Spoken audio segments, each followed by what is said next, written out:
In this lecture, we are going to see the next topic, universal language in Unit 5. In the last lecture, we saw about recursive language and recursive enumerable language and decidability, what is undecidability, what is solvable problem and what is unsolvable problem. And we saw a lot of theorems in Unit 5. So we know what is the language. So when the language is said to be universal language, or what is universal language? So the universal language is denoted by LU, L suffix U. It is the universal language. We can represent the diagonalization languages LD. Similarly, we can represent universal languages LU. So LU is recursive enumerable language, but it is not recursive language. It is the main point. Universal language is a recursive enumerable language. It is not a recursive language. So LU is the set of binary strings that is used to encoded with other type of symbols, such that here capital M representing the encoding of Turing machine and W is the encoding of a binary input string, which is the input string is accepted by that particular Turing machine. So here in universal language, it can be represented by the pair of element, the pair having M comma W. M is a Turing machine and W is a set of input string which is only accepted by that Turing machine when the particular input string belongs to the particular language. So this is known as universal language. It can be represented by L suffix U. So universal language is an example of recursive enumerable language. It is not an example of recursive language. So LU is a universal language. If it can be acceptance by a particular Turing machine, then it is known as universal Turing machine. That is universal Turing machine represented by UTM, universal Turing machine, which takes the input as the code, that is M comma W for some Turing machine, and some binary input string W, M comma W, which can be accepted if and only if the Turing machine accept W and that particular W belongs to the language. This is universal language. So we all know what is Turing machine. It is a mathematical model which accepts input and processes it through various intermediate states and finally generates an output. So what is the limitation to be occurred in Turing machine is Turing machines are hardwired. What is mean by hardwired? Which means the Turing machines can execute only one program at a time. We can give one program or one problem or one input string to the particular Turing machine to execution, which is known as hardwired. So this is the limitation of Turing machine. So however, we can rectify that limitation of Turing machine. For that only we are going with universal Turing machine, right? So there is one limitation in Turing machine. For that we are going with universal Turing machine. So this is the problem. So solution for this problem is universal Turing machine. So what is the main point, or what are the attributes to be used in universal Turing machine? It is a reprogrammable machine, which means we can execute multiple programs. That is known as reprogrammable machine.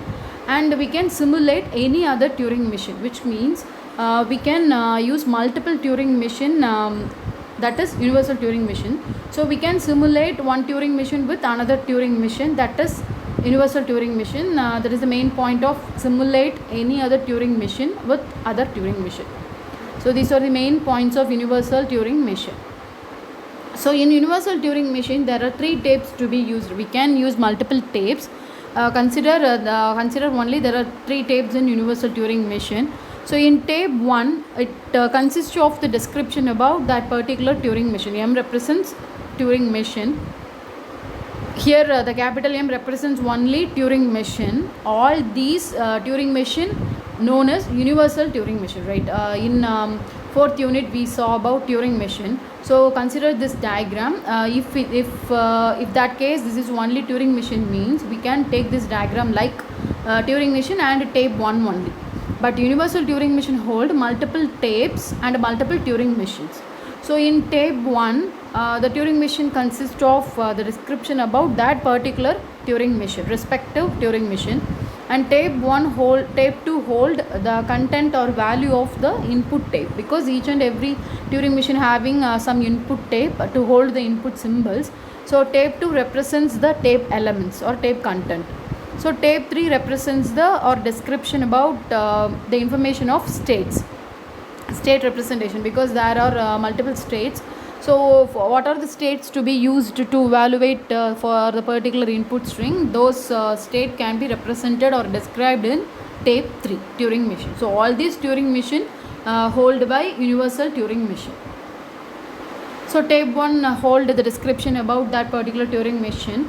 So we can we know the Turing machine can be represented by the pair m comma w, which means we can represent the input string as a symbols and binary strings. Binary strings means it is a combination of zeros and ones. So here you can see that the symbols can be represented by the binary strings, that is zeros and ones. So consider the symbol A represented or the symbol A encoded. Encoding means one symbol can be mapped or replaced by another symbol, that is encoding. So here A is encoded by 1 and B is encoded by 11, C is encoded by 111, D is encoded by 41, likewise. So here each and every symbol having another symbol for replacement, that is encoding. Similarly, this is first one is alphabet encoding, because each and every individual alphabet having another binary string for encoding. And next one is state encoding, because we can represent the state representing the input transformation by state only. So here we need the information about state encoding. So each and every state also having some binary strings. So Q1 is encoded by 1, Q2 is encoded by 11, Q3 encoded by 111, Q4 is encoded by 41. Likewise, it goes to many states. So next one is move encoding, because in Turing machine we are using two moves. One is capital L and next one is capital R, that is left move and right move. So left move can be represented or encoded by single one, and right move can be represented or encoded by double one. So these are the symbols or binary strings to be used for encoding state, move and alphabets.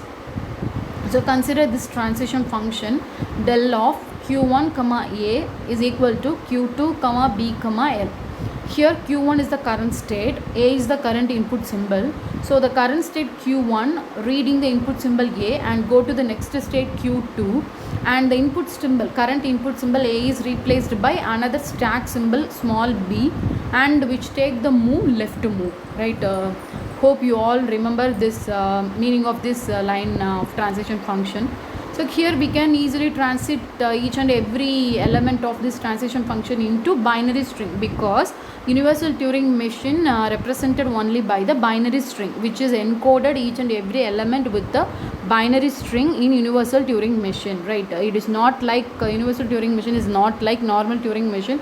In normal Turing machine we can represent any element by alphabet or symbols, anything, any number, anything, but in universal Turing machine the input symbols can be represented only by binary string only. That's why in the previous slide we can represent symbol, state, move are represented by binary string 1. We know binary string is nothing but zeros and ones combination. So here each and every element can be represented by binary string 1 only, right? So we can encode each and every element. So q1 state q1 here q1 is encoded by single one. So q1 is encoded by single one. You can see that this arrow mark, and a is encoded by 1. So a is encoded by 1. So between 1 and 1 they are inserting the separator symbol 0, right? They are indicating by arrow symbol. So each and every element of this transition function replaced by another binary string, and also each and every binary string 1 can be separated by another binary input string 0. Already we saw that the input symbols in universal Turing machine can be represented by binary string. Binary string is nothing but is a combination of zeros and ones. So in the previous slide each and every element of state, moves and alphabets are represented by the binary string 1 only, number 1 only. So here another binary string value is 0. So each and every binary string is separated by 0. So the next is equal to symbol is also represented by encoded by 0, right, which means it can be used as a separator symbol. Next Q2 is encoded by 11, so Q2 arrow mark is encoded by 11. Next element is B is encoded by 11, so here B is encoded by 11 and Q2 and B represented by 11, which is separated by 0, separator symbol. Similarly, left move is represented by single 1, so B and L, 11 and 1 is separated by 0. So here each and every element is replaced by another binary string 1, and that binary string 1 is separated by another binary string 0. So this is the format of transition. Now you can clearly see that here Q1 is the current state, Q2 is the next state. A is the current input symbol, B is the next input symbol, stack symbol, L is the left move. So this is the normal transition function we can use or represented in normal Turing machine, but it is not working. It is not used in universal. It is not used in universal Turing machine. For that purpose only we can replace all the elements into the binary string format. Now you can see that the second line is the input of 10 10 110 1101. It is the binary string format. So this is W. Wait, you can see that that consists of encoded pairs M comma W. So M is a universal Turing machine, comma W is nothing but this line, this last line 10 10 1110 1101. This is W. So this W input string is encoded or passed to the universal Turing machine, right? This is the main point of universal Turing machine. So Turing machine is described with the binary string zeros and ones, that is known as universal Turing machine, right? Therefore the set of Turing machines form a language. Each string of this language is binary encoding of a Turing machine. So you can clearly see that this is the language of Turing machine. Language L is equal to, you can clearly see that all the strings in the particular language is the combination of zeros and ones only. If in case if this is a normal Turing machine, then the language may be L is equal to A power n B power n, but in universal Turing machine A and B can be replaced by another encoded with another binary string. That's why you can see that like the second line is the encoding format, it is a combination of zeros and ones. So likewise this 10 10 110 1101, it is the one language of one Turing machine, right? So for this only here L is equal to one input string comma another input string comma another input string. The three input strings are there. So the first input string is denoted or represented by Turing machine 1. Second one is encoded by Turing machine 2. Third language can be represented by Turing machine 3.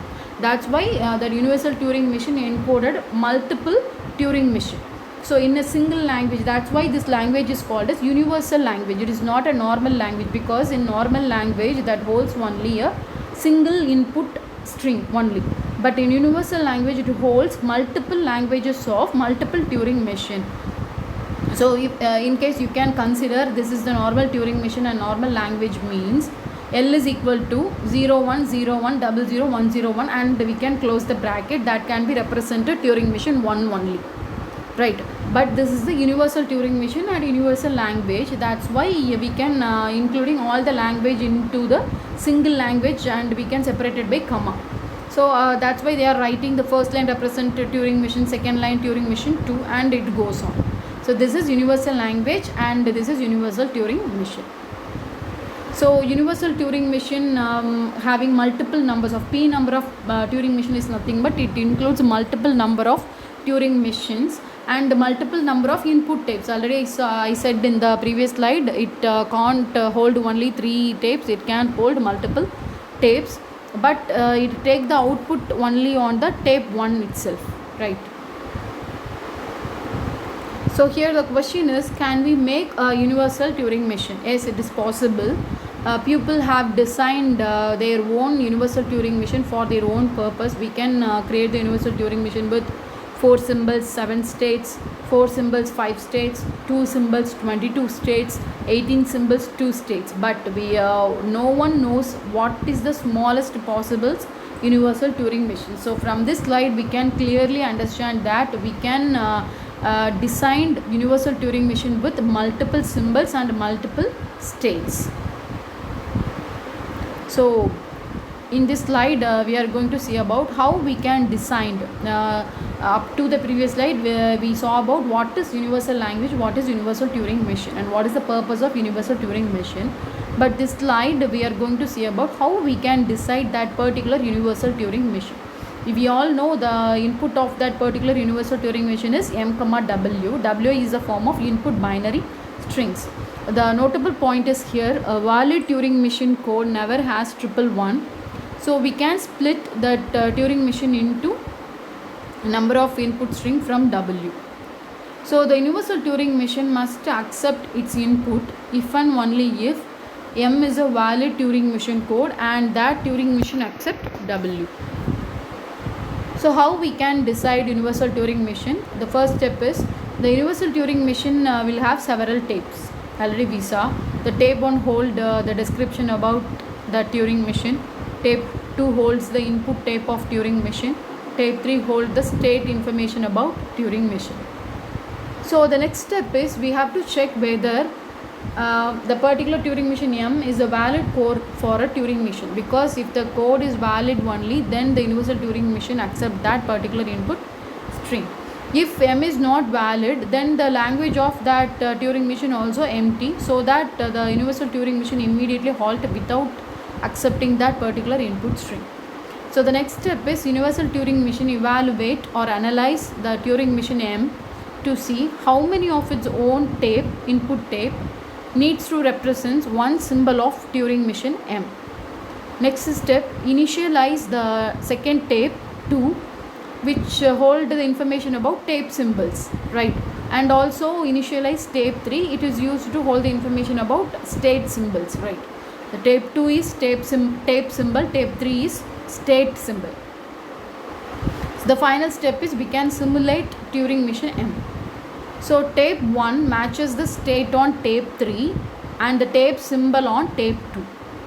If we can find any of the symbol like this, we can change the symbol and move the head marker on the tape 2 and change the state in tape 3.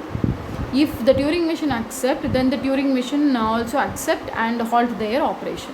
It is simple. We can check whether the particular symbol is appeared in tape 2, because tape 2 having holding only the input tape symbol.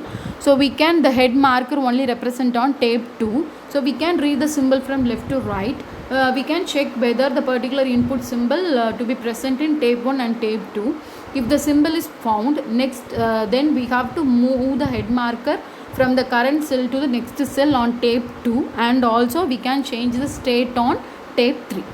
This is the concept, right? Now that is the process of simulation of Turing machine M. So the next important theorem is LU is recursive enumerable but not recursive. In the first slide itself we saw about universal language is recursive enumerable. It is an example of recursive enumerable, but it is not recursive, right? So we should prove LU is recursive enumerable and LU is not recursive, right? So we can see this simple representation for this theorem, then you can clearly understand, right? LU, you can understand that LU is universal language, LD is diagonalization of language. So we know that LU is recursive enumerable. You can see that arrow mark indicates LU is recursive enumerable, and a recursive enumerable language is otherwise called as Turing acceptable language, right? In this point you can clearly understand that LU is the complement of LD. Complement means reverse. So LD is also the complement of LU. Universal language is the complement of LD, and it can be represented by LU dash complement. LU is equal to LU dash. LU dash is nothing but LD, that is diagonalization of language. So if LU is recursive enumerable means then LD is recursive, because LD is the complement of LU. So if LU is recursive enumerable, then LD is recursive language. So recursive language is otherwise called as Turing decidable. Recursive enumerable is called as Turing acceptable. Recursive language is called as Turing decidable. So universal language LU accept the input string W if it is processed by the Turing machine. Else it rejects the input string W and the machine does not halt forever, which means it goes to the infinite loop. So this is the normal concept about universal language and diagonalization language. Now we can see the proof. So to prove that LU is not recursive and LU is recursive enumerable, the proof can be done by contradiction. So we know that what is contradiction. We are assuming in the reverse. The first line we are assuming the reverse of the given theorem, and we are proving the theorem like either true or false. So in the first step or in the theorem itself, they are giving LU is recursive enumerable. So we have to prove like LU is recursive enumerable. But we can prove the theorem by contradiction, means the first line we are taking like let LU is recursive. But we can we have to prove that LU is recursive enumerable. But we are going to prove the theorem by contradiction. So I am assuming that LU is recursive. Recursive language is called as Turing decidable. So complement of LU, that is LU dash, is Turing acceptable, because LU is, if LU is Turing decidable, then LU dash is Turing acceptable, that is recursive enumerable. So LU dash means that is LD. So which this statement leads to LD is Turing acceptable. So LU is Turing decidable, then complement of LU dash or LD is Turing acceptable, that is recursive enumerable language. But we know that LD is not Turing acceptable.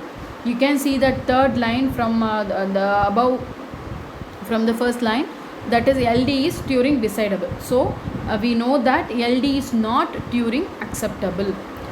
From this theorem we can clearly see that hence LU is not Turing decidable by the proof of contradiction. That means LU is Turing acceptable.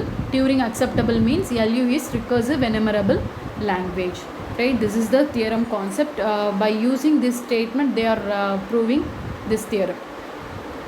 So LU is recursive enumerable, it is not recursive. So we have to design the Turing machine. LU is recursive enumerable. Suppose LU is recursive, that is we could design the universal Turing machine that always halted. Right, we know, right, because recursive means the Turing machine should always halt with either yes or no. But for recursive enumerable, the Turing machine halt only for acceptance only. If the input string rejected, then the Turing machine should never halt for recursive enumerable. So if we are considering LU is recursive, means we design the universal Turing machine like it always halted. Then we could design the algorithm for LD as follows. So for the given input string W, we can decide the Turing diagonalization of language LD by the following steps. Check whether the input string is a valid Turing machine or not. If the W is not a valid Turing machine code, then the language is empty. So W is in LD, right? So if valid means if the input string is valid, then we can use the hypothetical algorithm to decide whether the input string is in LU. If the Turing machine is valid, then W is not in LD, else it is going on the next step. But we already know there is no algorithm for diagonalization of language, right? We saw in the previous lecture, LD for diagonalization language, there is no algorithm for that. So our assumption that there was an algorithm for LU is wrong. So LU is recursive enumerable but not recursive. So these steps are described in these 3 slides. So in this lecture we saw about what is universal language and what is universal Turing machine, what is the purpose of using universal Turing machine. There are multiple tapes and there are multiple languages and multiple Turing machines, and how the binary input strings are encoded for each and every element of the input strings, and what are the steps to be used for designing universal Turing machine. And final we saw one theorem that LU is recursive enumerable, that is universal language is recursive enumerable language, it is not recursive. So the proof can be proved by the contradiction method.